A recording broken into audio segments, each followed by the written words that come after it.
Tonight, I'm taking you to the bustling streets of Tokyo in 1979. Under the lights, among the crowds, a young man was walking. But there was a small detail that set him apart from others: a pair of headphones in his ears. People looked at him with astonishment. Some whispered, "What kind of behavior is this?" But no one realized the yellow box that young man carried in his pocket would forever change our relationship with music and herald a brand new era. That box was called the Walkman.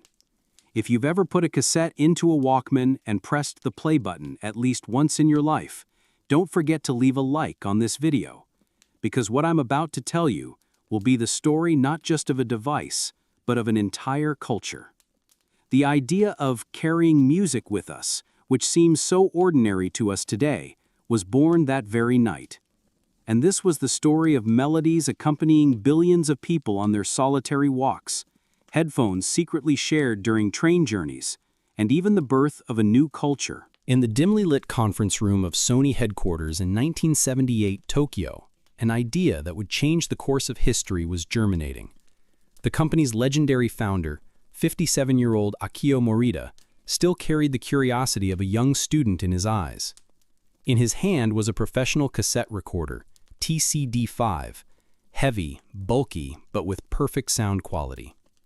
Morita had a strange idea in mind. He wanted to listen to music on long flights, but the device was too heavy. What if we shed the weight of this giant device and just kept the music? He thought. He presented his ideas to the engineers around him for consultation, but they found this idea crazy. Who would buy a cassette player that couldn't record? But Morita was determined. He often played tennis with his son Hideo and wanted to listen to music during those times. A light, portable device that only played music. At that moment, the idea that would change the world was born. Sony's engineering team faced what seemed like an impossible task. Cut the size of the TCD5 in half, reduce its weight to 1/3, but without compromising sound quality. The team began working day and night. The first challenge was the power source. The TCD5 worked from an outlet, but the new device had to be completely portable. They decided to use batteries, but this meant completely redesigning the circuits. Every component was miniaturized millimeter by millimeter. Every unnecessary part was removed. After months of sleepless nights, the first prototype was born in early 1979, a metal-bodied device small enough to fit in your palm. Its name was still TPS-L2, Tape Player Stereo, Revision 2. When Morita took it in his hands, his eyes lit up. This was exactly what he was looking for. But the real revolution was in the headphones. Until that day, headphones meant massive devices that surrounded your head. They were only seen in music studios, on professionals' desks. Sony engineers had to accomplish the nearly impossible. They would be light, comfortable, but at the same time sound as if you were in a giant studio. The MDR3L2 headphones were far ahead of their time, with light foam cushions, adjustable headband, and surprisingly good sound quality. For the first time, headphones were becoming wearable technology. In March 1979, the first street tests began. Sony employees took prototypes and started testing them on Tokyo streets. Reactions were mixed. The elderly were worried, the young were curious. But one thing was very clear: this device was attracting attention. The biggest concern was social reactions. Walking with headphones was considered strange at that time. What would happen to society if people didn't talk to each other? Newspaper columnists wrote about the beginning of social isolation. But Morita was determined. He tested it repeatedly with his own son, Hideo. During park walks, while exercising, relaxing at home, every time the same result. The music experience was completely different: personal, private, relaxing. The product was ready, but the right name for it hadn't been found yet. The name TPS-L2 meant nothing more than technical engineering language. It was cold and boring for marketing. Sony had different names for different markets. It was called Soundabout in America, Stowaway in England, but none of them resonated with hearts. Walkman came to Morita's mind. It created great debate within the company. The combination of walk and man wasn't grammatically correct. The marketing team was worried, this name won't work in the global market. But Morita insisted. Walkman was simple, memorable, and exactly explained the purpose of the device: listening to music while walking. The Soundabout name in America was changed. Walkman began to be used worldwide. The marketing strategy was also innovative. Besides traditional electronics stores, sales would also be made in places where young people went. Sports stores, music shops, even beach clubs. The pricing strategy was risky but profitable. It would be sold at half the price of the TCD5. It wasn't cheap, but the perception of luxury but accessible worked perfectly. On July 1, 1979, sunlight was hitting the window panes in Sony's Ginza showroom. People were rushing in and out. It looked like an ordinary day, but the course of history was about to change. The new Sony Walkman was displayed in the windows, with its yellow metal body, sleek design, and those famous headphones. The first customer was Hiroshi Tanaka, a 19-year-old university student. When he took the device in his hand, he was surprised. It was so light. He put on the headphones, played the demo cassette, and his mouth fell open. The sound quality was amazing. Outside sounds completely disappeared. "I'm buying this," he said, and became Japan's first Walkman customer. Even at that moment, he didn't know he was part of a historic moment. First week sales were disappointing. Only 3,000 units were sold. The marketing team was worried.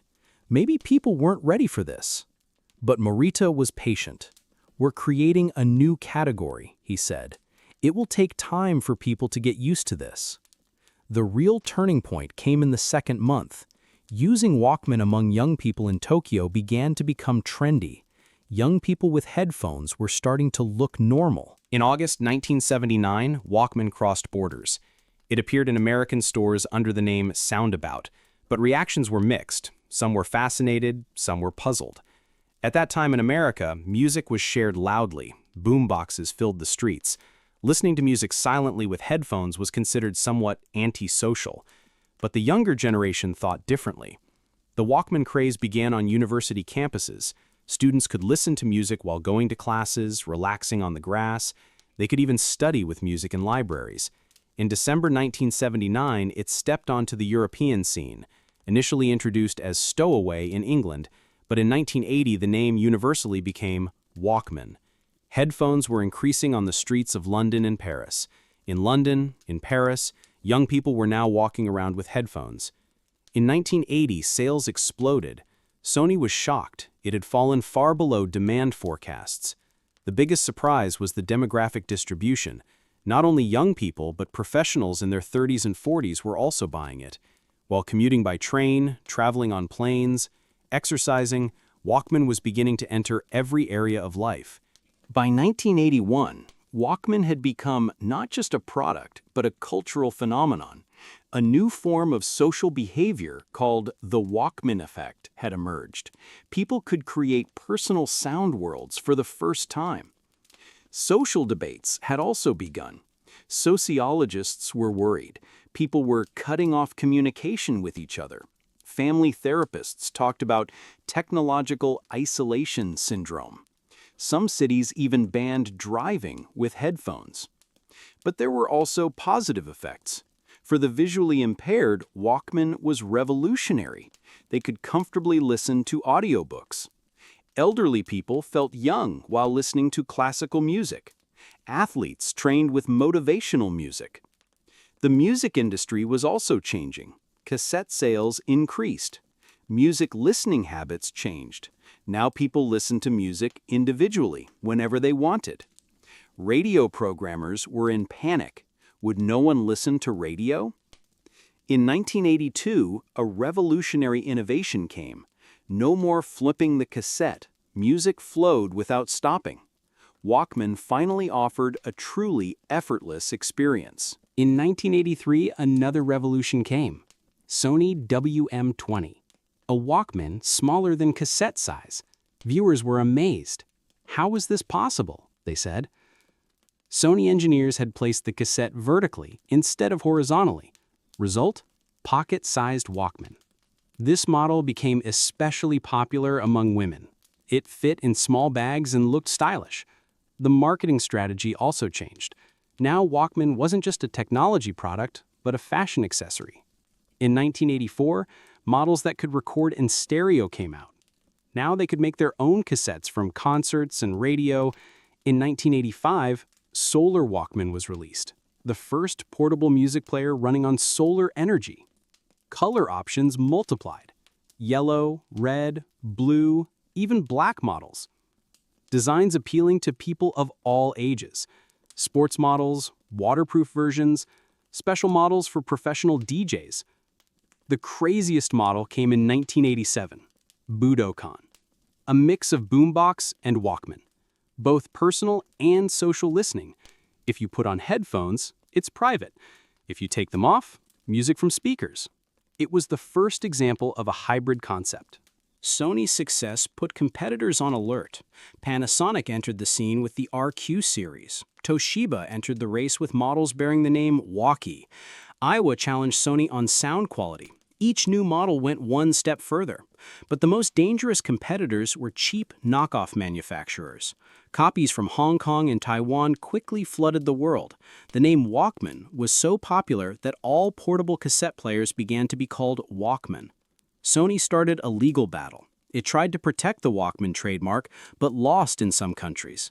In Austria, the court decided that the word Walkman had become a generic name. But Sony maintained its technological superiority. Dolby noise reduction, metal tape support, long battery life. Each new model was one step ahead. Price wars also began.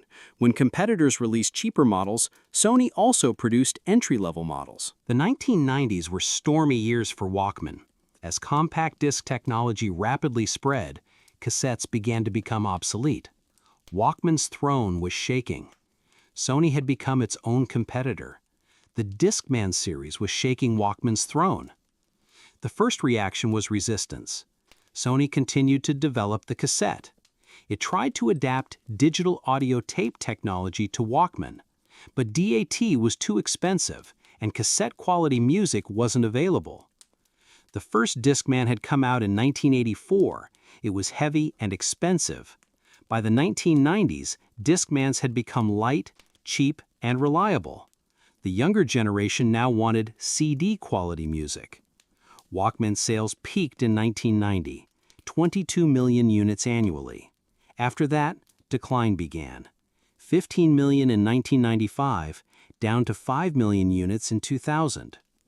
Sony had to change its strategy. In 1992, it introduced the mini-disc format.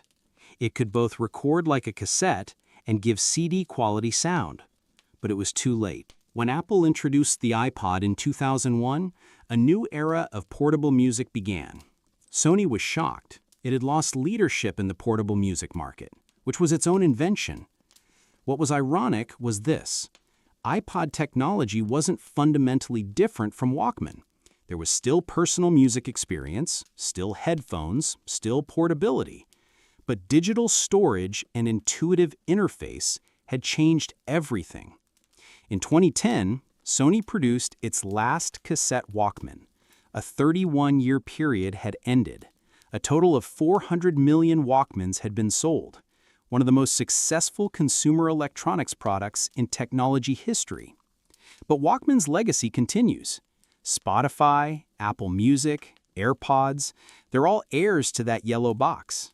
Personal music experience is now a normal part of our lives, but this was an idea that seemed crazy in 1979. Today's young generation is discovering vintage Walkmans. They're looking for old models in thrift shops, online auctions. Analog sound quality, physical cassette experience is becoming popular again. In 2019, on Walkman's 40th anniversary, Sony released high-end models for the luxury segment. The Walkman spirit continues to live on as a prestigious experience. Now close your eyes and imagine 1979.